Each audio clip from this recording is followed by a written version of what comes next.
Malam ini sudah sampai di 16 Rajab 1444 Hijriah, 1 bulan setengah menjelang hadirnya Ramadan 1444,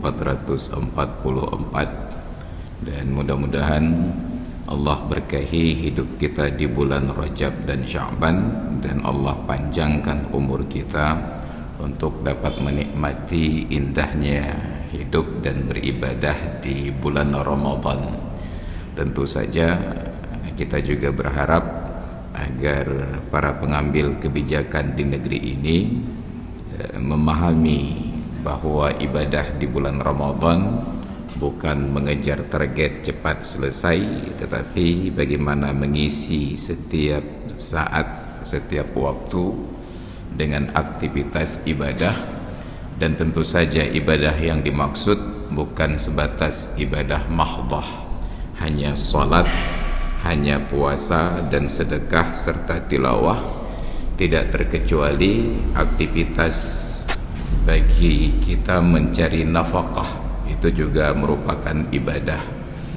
Karena itu sangat menyedihkan ketika pemahaman ini tidak tersampaikan dengan baik, terjadilah kontradiksi di dalam kehidupan bulan Ramadan. Betapa oleh para pengambil kebijakan mengharuskan orang-orang yang melakukan ibadah wajib untuk berhenti demi menghormati orang-orang yang akan melakukan ibadah sunat. Kita ambil contoh sederhana, mencari nafkah itu wajib, sedangkan salat tarawih sehebat apapun tetap sunat.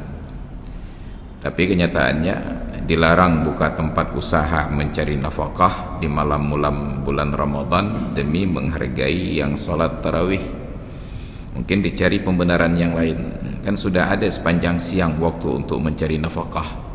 Iya, kalau nafkahnya bukan jualan di warung kopi, hanya yang mekak kedai kopi pajang yang mekak caurok, maka menjadi persoalan tersendiri.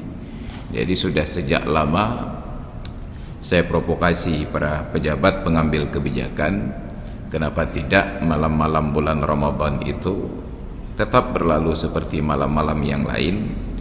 Paling-paling salat isya saja berjamaah, nanti disesuaikan salat tarawih sesuai dengan namanya, salat qiyam Ramadan, salat setelah bangun di malam-malam bulan Ramadan. Mungkin ya sekitar jam 1, jam 2, jam 3 solat tarawih. Namun tetap saja pertanyaannya, naureng jak tarawih popohnya. Kalaupun tidak ada yang datang tetap tidak ada masalah, karena toh sepanjang Ramadan gak ada yang solat tarawih, tetap tidak berdosa.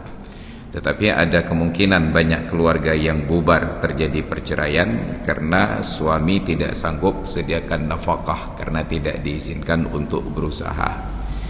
Tapi sayangnya pesan-pesan itu kita harus berhadapan dengan orang-orang yang levelnya di atas kita, guru-guru kita. Walaupun guru tetapi tidak paham tentang persoalan yang terjadi di bawah. Mungkin salah satu faktornya mereka tidak pernah berada di bawah, tidak merasakan apa yang dirasakan oleh orang-orang di sekitar kita.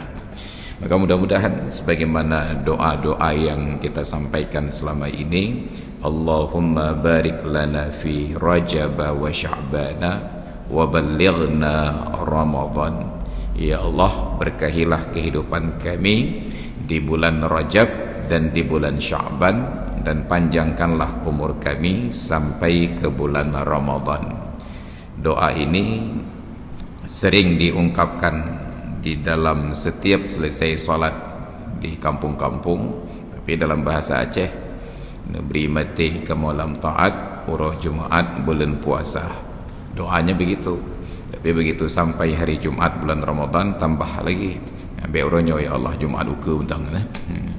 Sampai Jumat terakhir bulan Ramadan dibuat perjanjian baru lagi.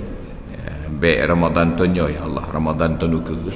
Karena sebenarnya bukan tentang waktu urah Jumat bulan Ramadan, tapi tentang yang sebelumnya, neberi mati kamu lam taat, urah Jumat bulan Ramadan. Karena Karena kalau hanya sebatas urus Jumat bulan Ramadan, Abu Jahal itu meninggal di hari Jumat bulan Ramadan, 17 Ramadan lagi, dalam keadaan taat juga, taat pada aturan jahiliyahnya, sedang memerangi Nabi dan umat Islam.